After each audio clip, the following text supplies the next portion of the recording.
Hey everyone, welcome to Elroy's vlog number 3, and today I will be talking about my short film, Aphrodite. Now, I love Greek mythology, and I always wanted to create something with a god in a modern world. Definitely something, I guess, more inspired because of the Percy Jackson series, which is a series that I started to read, years ago when I was working at the Met Distribution Center, and they were selling the books.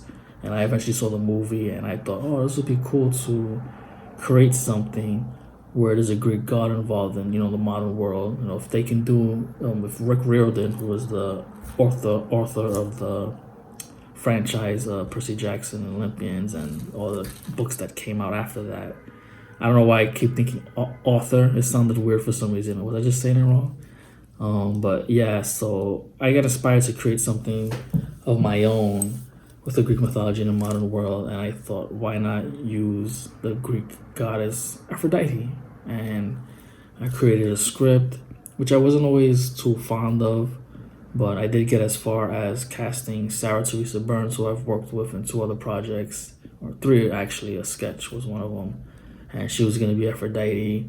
And we got as far as just that scene at the pier, Christopher Sheridan, off the Christopher Sheridan station, where you walk towards the water in the pier in the West Village in New York.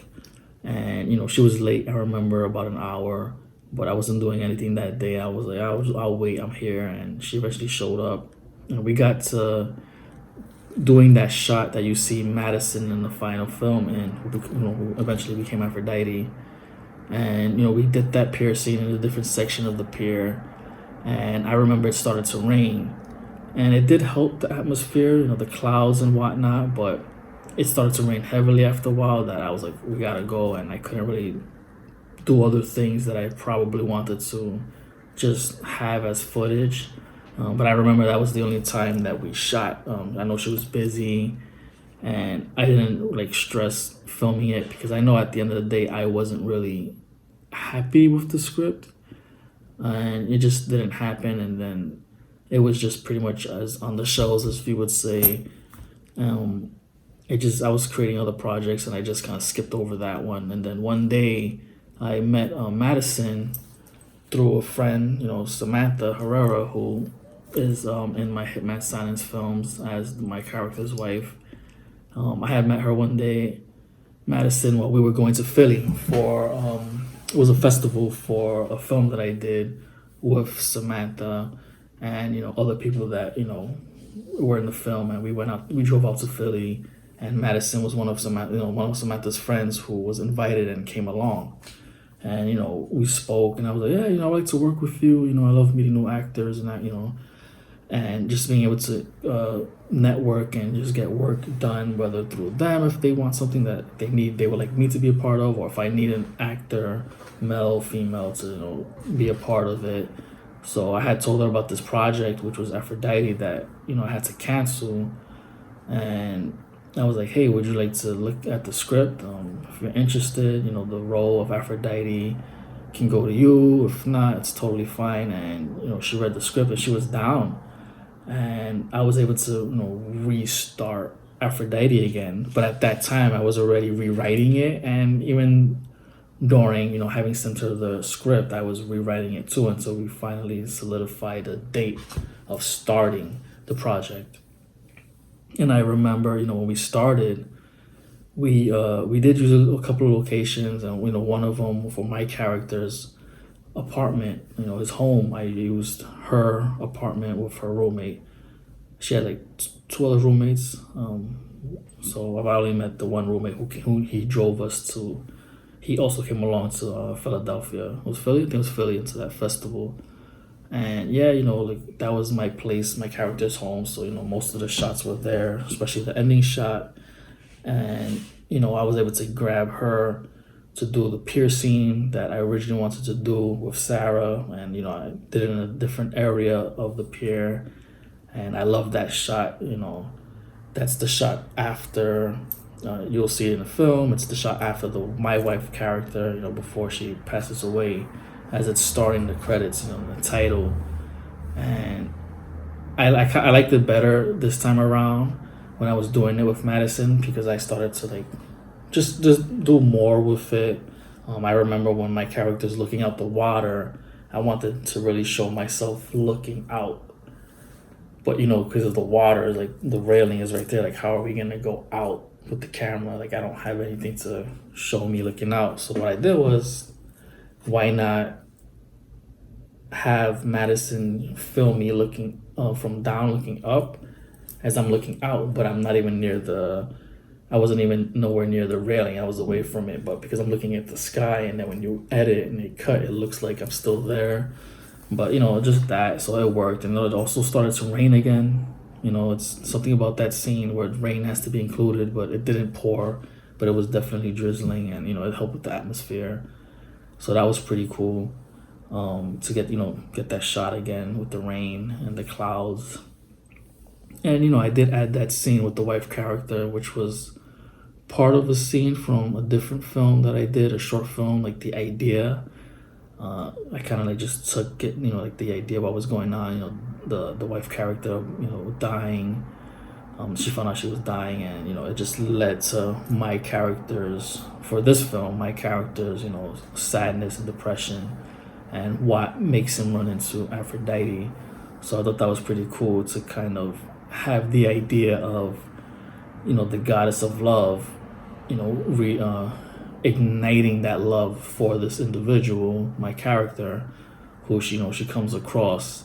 It was supposed to be more extensive in terms of them meeting, but I did it so where they meet once, and then they meet. They were supposed to be back and forth in the same spot, because that would be his go-to place to think about his wife at the pier, and he would always run into her. But I just shot it down to one time where they meet up, and then later on in the streets they run into each other, and she's like, "Hey, don't I know you from?" And I get into the conversation like that.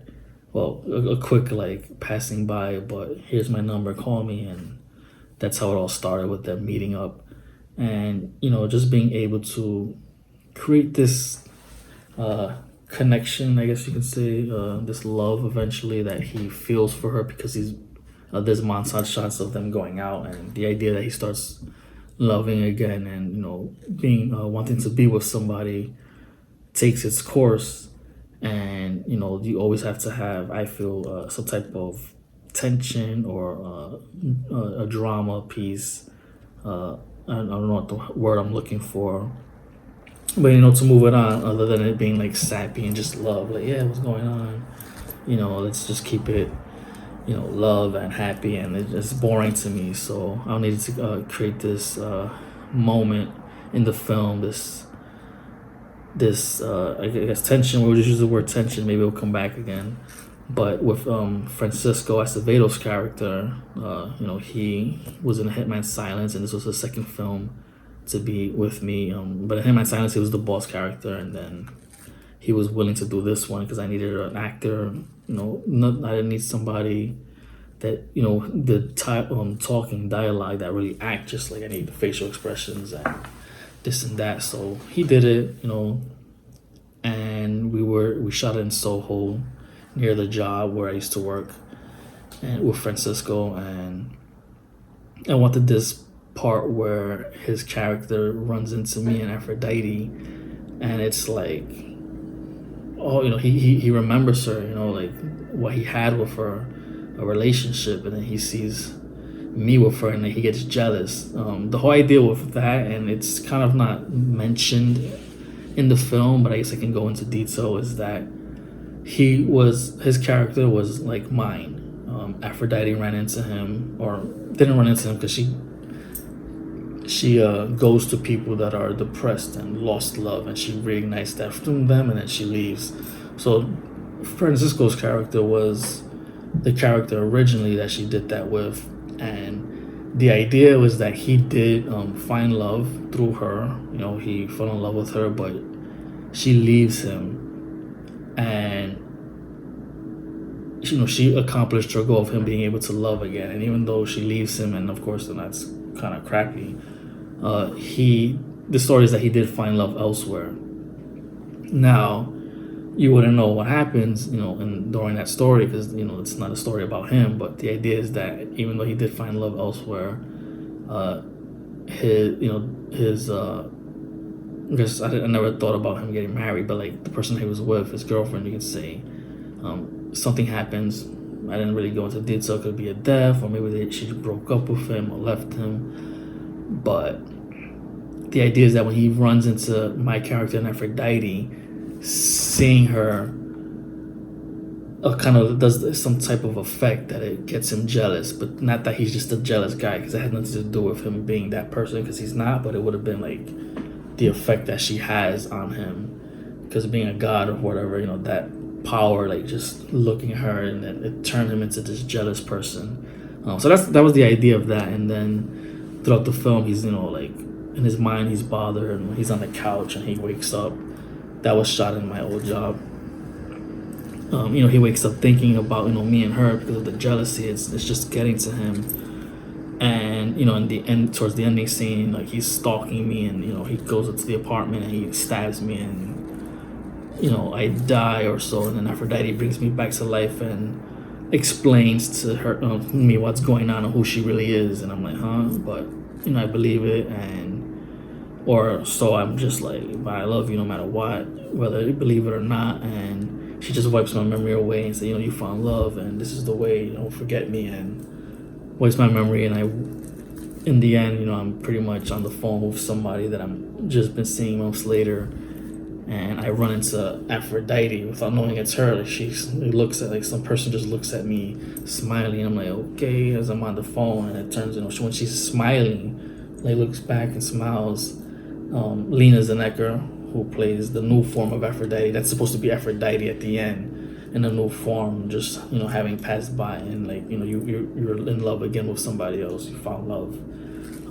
So that was the idea. If you didn't know Lena Zenecker, like who her role was, why it's just some random girl smiling, and then he wasn't just on the phone with somebody that's his girlfriend. But in the credits scene, I put Lena Zenecker, and then Aphrodite's new form as Aphrodite's new form.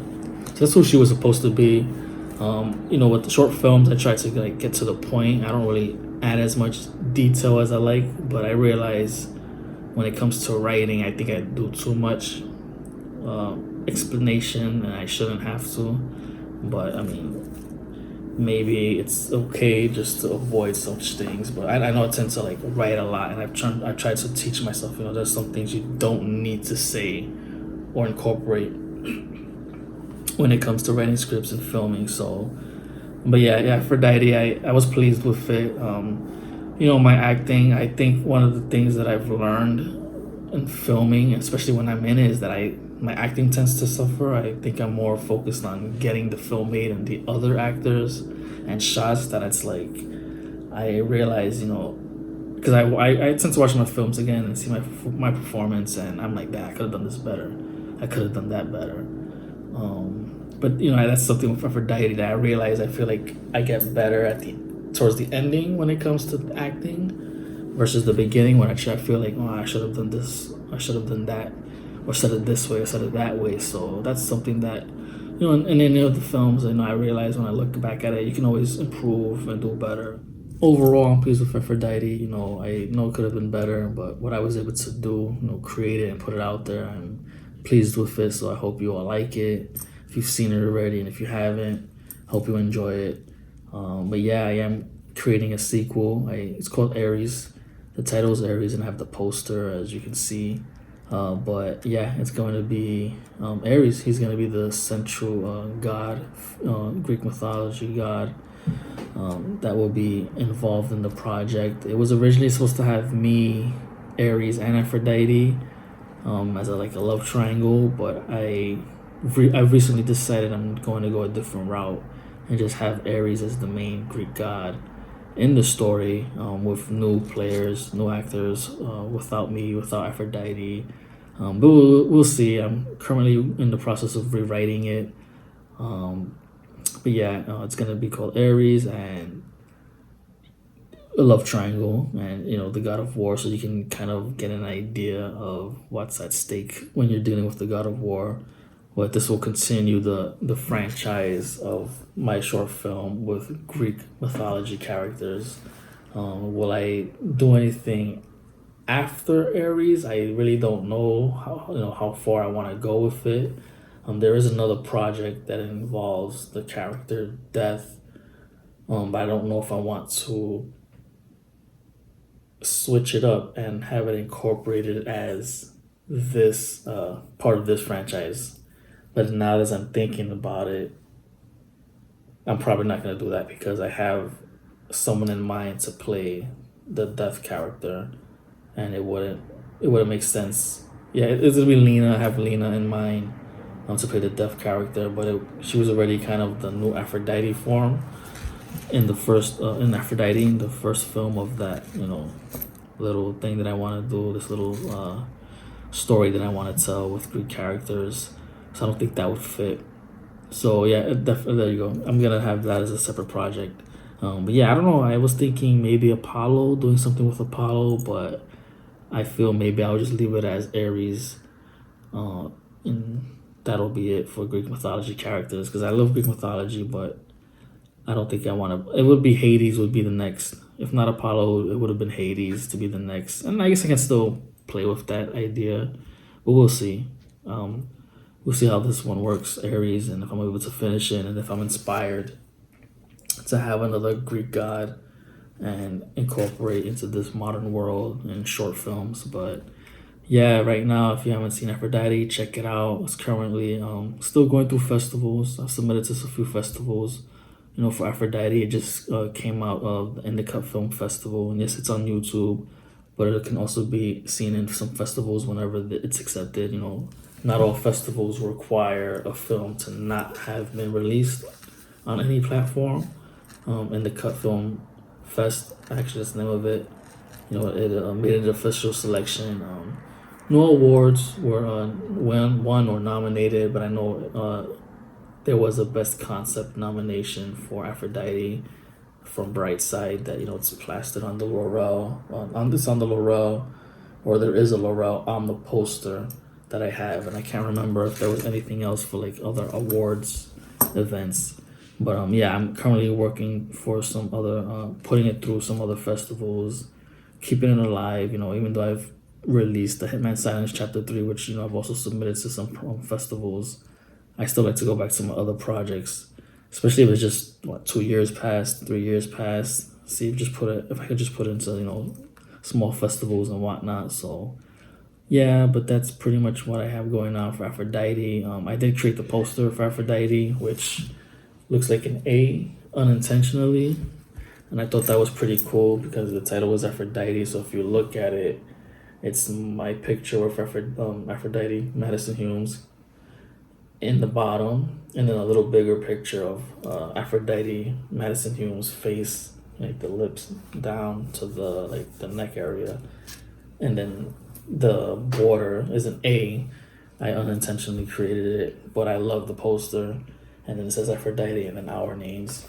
So I did that, and that's kind of the inspiration. That A was the kind of inspiration for the poster that I created for Aries. I also created that. A lot of the times I create my own poster. I really have fun creating the poster. So, and it saves money, having someone else create it. So I just make my own posters, with Photoshop, and it's one of the joys that I have when I'm making films. Even like when I do little teasers on YouTube, like the trailers to promote it. But yeah, so that's what I have right now for Aphrodite. And again, if you haven't seen it, check it out. Check out my other films. I have Instagram, Elroy Martinez Jr. Follow me there. If you haven't subscribed to my YouTube channel, please subscribe, dislike, comment, talk to me. Keep it clean. And if you're a creator, continue to create. And thank you again for watching my third vlog, and I will be back. And check out my podcast, Embrace the Image Podcast, on iTunes, Spotify, and Anchor. I will talk more stuff there, upcoming festivals and the names of those festivals, and even reviews to movies if I'm not doing it on the vlog. And if you haven't already been listening to my podcast, Embrace the Image Podcast, please tune in on Anchor, iTunes, Spotify, and more. I do appreciate it. And as always, thank you everyone for listening and watching. Until next time. Later.